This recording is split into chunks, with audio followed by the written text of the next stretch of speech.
ওর উপরে দেখি কি অবস্থা তোমাদের লেখা। জিন্নাতেরটা আমরা দেখছি। আর জিন্নাত ওয়াইটা আরেকটু সুন্দর করে লিখো, হ্যাঁ। তারপর মাসকুরা। তো মাসকুরা ঠিক আছে। ফায়াজ। হ্যাঁ অনিয়া কতটুকু লিখেছো?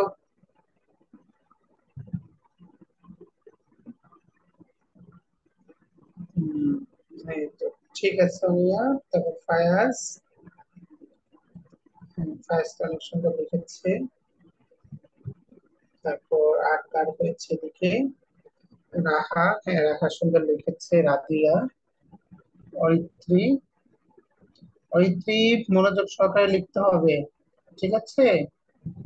মনোযোগ সহকারে লিখতে হবে এবং টিচার যেভাবে লেখে, যেভাবে শুরু করে শেষ করে এই বিষয়গুলোকে ভালো করে দেখবে। ওয়াফি। হ্যাঁ ওয়াফি। ওয়াইটা আরেকটু স্বাভাবিকভাবে লিখো। করে জান্নাত। তালহা।